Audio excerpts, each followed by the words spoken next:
For years, one real disappearance continued to haunt investigators, journalists, and the public because it seemed impossible. A wealthy young woman was preparing for a highly publicized wedding when she vanished only hours before the ceremony. The cathedral was ready, guests filled the pews, luxury cars crowded the streets, and television crews waited outside for the arrival of the bride. Inside, the groom checked his watch as the orchestra began to play, but the bride never appeared. Her wedding dress remained hanging where she had left it. Her phone was still charging, her passport had not been touched, and the fortune she was expected to inherit suddenly had no owner. There was no ransom demand, no farewell letter, and no confirmed sighting after that morning. The case would inspire endless theories because the woman known here as Emily Carter disappeared without leaving a single trace, and the people closest to her spent years refusing to explain what they knew. Before we continue, let us know in the comments where you're watching from. We'd love to hear from you. And don't forget to hit that subscribe button so you never miss any of our upcoming videos. As investigators searched for Emily Carter, public attention quickly turned toward the powerful family she was expected to lead. Known for generations of wealth, influence, and carefully protected privacy, the Carter family had built an empire spanning real estate, finance, and luxury hospitality. Emily was widely believed to be the sole heir to a fortune worth hundreds of millions of dollars, making her upcoming marriage as much a business milestone as a personal celebration. Her fiancé, Daniel Brooks, appeared to be the perfect partner. Their engagement photographs filled magazines, charity galas celebrated their relationship, and every public appearance reinforced the image of a couple living an extraordinary life. Yet investigators would later discover that behind those carefully managed headlines were unanswered questions, strained family relationships, and disagreements that had never reached the public. Did Emily leave by choice, or had someone forced her to disappear? Was her wedding day selected because everyone would be looking in the wrong direction? Did someone inside the Carter family know far more than they admitted? And if Emily vanished, who stood to gain control of the fortune she was destined to inherit? As the investigation unfolded, detectives began uncovering hidden family rivalries, whispers of a private relationship that had never been made public, financial records that appeared to be incomplete, a handwritten letter whose contents raised even more questions, and the account of a witness who remained silent for years before finally speaking. Because this wasn't simply a missing person case. It was the beginning of a secret decades in the making. Before Emily Carter became the woman at the center of a disappearance that captivated the nation, she was raised inside one of America's most powerful dynasties. From childhood, Emily's life followed a path designed for privilege and responsibility. She attended elite private schools, traveled through Europe during school breaks, and appeared in society magazines long before she was old enough to understand why strangers recognized her name. Friends described her as intelligent, poised, and deeply aware of the expectations placed upon her.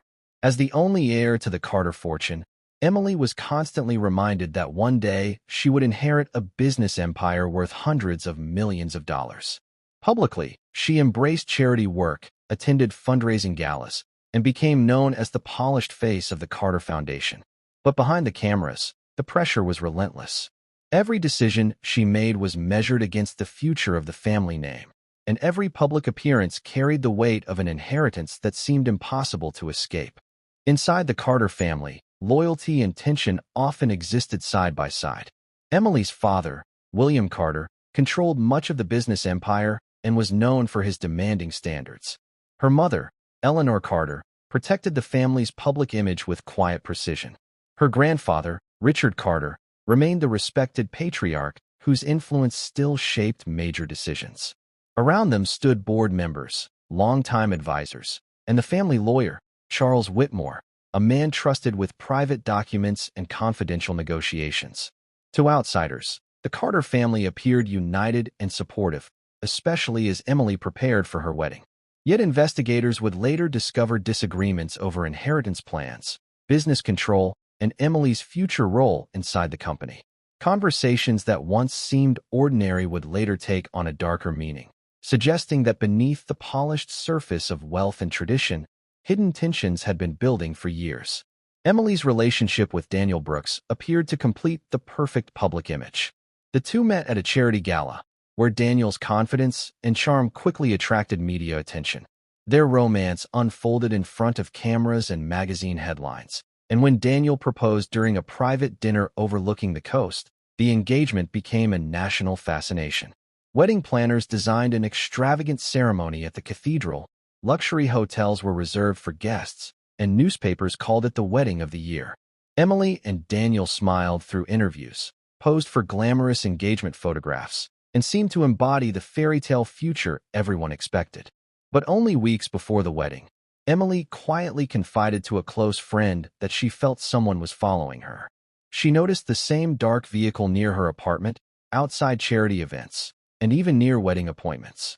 When she mentioned it to those around her, most people dismissed it as stress, media attention, or wedding nerves. Emily was not convinced, and for the first time, the perfect life she had built began to feel dangerously fragile. In the weeks leading up to the wedding, Emily Carter began noticing small details that she couldn't explain. Anonymous bouquets arrived at her home without cards or return addresses. Late at night, her phone would ring, but whenever she answered, the caller remained silent before the line disconnected. A black sedan appeared outside her residence, so often that she mentioned it to Daniel Brooks, wondering whether she was imagining things or whether someone had been watching her routine. Around the same time, unusual activity was detected within the Carter family's business network after someone attempted to access confidential company files without authorization. Then, on a quiet evening, several security cameras covering part of the estate stopped recording for a few unexplained minutes before coming back online. Emily confided her growing unease to only one trusted friend, asking that the conversation remain private until she understood what was happening. That friend would later step away from public life, refusing every interview request and declining to discuss the days before Emily vanished. As the wedding drew closer, Emily's confidence gave way to quiet concern. During a private conversation, she looked at her friend and asked, "What if someone doesn't want this wedding to happen?" The question lingered without an answer. Then, 3 days before the ceremony, Emily made a decision that puzzled everyone around her. She changed part of her carefully planned schedule without explaining why, leaving investigators years later to wonder whether that single choice was the first clue to everything that followed. Investigators would later spend years reconstructing what they believed were Emily Carter's final 48 hours before she disappeared. Every appointment, every phone call, every security recording, and every witness statement became part of a timeline that appeared ordinary at first glance. On the morning before the wedding, Emily attended a scheduled business meeting with senior executives of the Carter family empire, where discussions centered on future expansion and charitable initiatives she hoped to lead after her marriage to Daniel Brooks. Shortly afterward, she met her mother for a quiet lunch away from the media, a meeting both women later described as warm and unremarkable. That afternoon, Emily made an unpublicized visit to the family's longtime attorney, whose records confirmed the meeting but offered no explanation for its purpose because attorney-client confidentiality remained protected. As evening approached, she shared dinner with Daniel, and those who saw them together remembered laughter, wedding plans, and every appearance of two people looking forward to beginning a new chapter. Yet later that night, Emily received a phone call that investigators were never able to fully explain.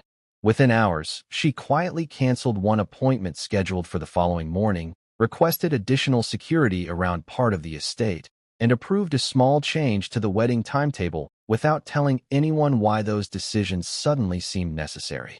Family members assumed it was simply stress before one of the biggest days of her life, but detectives would later question whether Emily had already discovered something she could not ignore. The final confirmed security footage showed her entering the bridal suite, carrying only a small garment bag. She paused, smiled briefly at someone just outside the camera's view, stepped inside, and gently closed the door behind her. No camera clearly captured her leaving that room. Then, at exactly 8:17 that morning, the carefully planned celebration descended into confusion, and the mystery surrounding Emily Carter's disappearance truly began. At 8:17 that morning, what had been planned as the wedding of the year quickly turned into a desperate search for Emily Carter. Guests whispered to one another as the ceremony was delayed again and again, while Daniel Brooks waited at the altar, convinced there had to be a simple explanation. Minutes later, concern turned into panic. Family members searched every hallway, every private room, and every corner of the estate before contacting the authorities. When investigators entered the bridal suite, they found a scene that raised more questions than answers. Emily's wedding dress was still hanging exactly where it had been prepared. Her jewelry remained neatly arranged. Her phone was still connected to its charger, and the shoes she had planned to wear had never left the floor. There were no signs of a struggle, no blood, no shattered glass, no farewell message, and nothing suggesting she had left in a hurry. Yet one detail immediately stood out. A rear exit that was normally secured had been found unlocked, although no witness could explain when it had been opened or by whom. As investigators expanded their search, the statements they collected only deepened the mystery. One employee insisted they heard hurried footsteps echoing through a nearby corridor shortly before the ceremony was scheduled to begin. Another believed they saw a woman dressed in white walking toward the edge of the property, although the distance made identification impossible. A chauffeur later claimed he watched a woman matching Emily's appearance enter an unfamiliar vehicle parked beyond the main entrance, but surveillance footage failed to confirm his account. Every witness seemed certain, yet none of their stories matched. Detectives were left with conflicting timelines, uncertain memories, and no clear direction. Then, during a meticulous examination of the bridal suite, investigators noticed something concealed beneath the dressing table. It was a discovery that would shift the investigation in a completely unexpected direction and force them to question whether Emily Carter's disappearance had been carefully planned long before her wedding day. Within hours of Emily Carter's disappearance, what had begun as a private family tragedy became one of the most closely watched investigations in the country. Law enforcement agencies coordinated a nationwide search, roadblocks were established, airports reviewed passenger records, and investigators appealed to the public for information. News networks interrupted regular programming. Newspapers carried Emily's photograph across their front pages, and international media followed every development as millions wondered how a woman surrounded by wealth, security, and constant public attention could simply vanish. The Carter family announced a substantial reward for credible information leading to Emily's whereabouts, while independent private investigators were hired to examine every possible lead alongside the official inquiry. Digital forensic specialists recovered phone records, emails, financial transactions, and security system logs, hoping that one overlooked detail would explain what had happened during those critical hours. Instead, every new discovery seemed to raise another question. Daniel Brooks soon found himself under intense scrutiny, with investigators carefully reviewing his movements, phone activity, and statements from the days before the wedding. Emily's father also faced growing public suspicion as rumors circulated about disagreements involving the family's business empire and the future of its enormous inheritance. Meanwhile, the Carter family's longtime attorney unexpectedly became unreachable for several days, fueling speculation despite later insisting the absence was unrelated to the investigation. As financial experts examined company records, they identified millions of dollars in transactions that required further explanation, followed by reports of an overseas bank account connected to individuals already under review. None of these discoveries proved that a crime had occurred, yet each one intensified public fascination with the case. Across television panels, newspapers, and social media, theories multiplied by the hour. Some believed Emily had been kidnapped for financial gain. Others suspected a conspiracy within the Carter family. Some argued she had staged her own disappearance, while others feared she had been murdered before ever reaching the altar. Every theory attracted supporters, but none answered the central question of where Emily had gone. Then, while organizing evidence that had been collected during the first days of the investigation, detectives uncovered a voicemail that had been overlooked from the beginning. What they heard on that forgotten recording would force them to reconsider almost everything they thought they knew about Emily Carter's final hours. The forgotten voicemail marked a turning point in the investigation, but it did not provide the clear answers everyone expected. Instead, it prompted detectives to reopen files that had received little attention during the early stages of the case. As they dug deeper into the Carter family's financial and legal records, they uncovered inheritance documents that had never been disclosed publicly, along with a recently rewritten will that substantially altered the future ownership of the family's empire, if Emily Carter could not be found. Investigators also learned of a series of private boardroom meetings held in the weeks before the wedding, meetings that had not appeared on any official company calendar. Court-authorized inquiries revealed that private surveillance had been conducted on several individuals connected to the family, while anonymous payments had been routed through intermediary accounts to conceal their origin. Piece by piece, detectives formed the unsettling theory that someone close to the Carter family had been quietly manipulating events for months before Emily disappeared. Yet the voicemail remained the most haunting discovery of all. The caller never identified themselves, but the brief message warned Emily that she should not trust everyone standing beside her on her wedding day. Even so, the recording answered only one question while creating many more. It still failed to explain where Emily had gone after entering the bridal suite, or whether she had left by choice or under pressure. Then Daniel Brooks made a confession that surprised both investigators and Emily's family.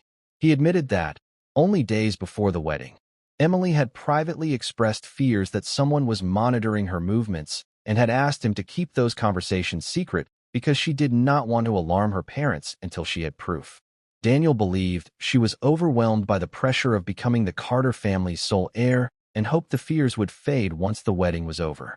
Instead, his silence became one of the most controversial decisions in the entire investigation, changing how many people viewed their relationship and raising difficult questions about what might have been prevented. Years passed without a confirmed breakthrough, until an unexpected report emerged from another state. A witness insisted they had encountered a woman who looked remarkably like Emily Carter, living under a different name and disappearing before authorities could verify her identity. That single claim reignited worldwide interest in the case and set the stage for one final search that promised to challenge everything investigators believed about the disappearance. Years after Emily Carter vanished, investigators returned to the evidence with fresh eyes, determined to answer the one question that had haunted the case from the beginning. They reviewed thousands of pages of interview transcripts, security logs, financial records, and surveillance reports, searching for the detail everyone else had overlooked. It was not a dramatic confession or a newly discovered witness that changed the direction of the investigation, but a simple inconsistency in the timeline surrounding the unlocked rear entrance and the temporary failure of the estate's security cameras. That overlooked detail connected several events that had once appeared unrelated, suggesting that Emily's disappearance had not been the result of a single impulsive act, but part of a carefully coordinated plan. Investigators concluded that someone with intimate knowledge of the Carter family's routines, security procedures, and business affairs had manipulated circumstances long before the wedding. The motive pointed toward control of the family's fortune and influence, while the wedding itself offered the perfect distraction, ensuring that attention remained focused on the ceremony rather than on movements elsewhere across the estate.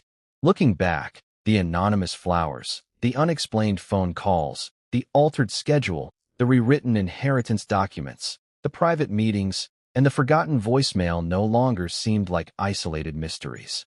They were pieces of the same puzzle, hidden in plain sight from the very beginning.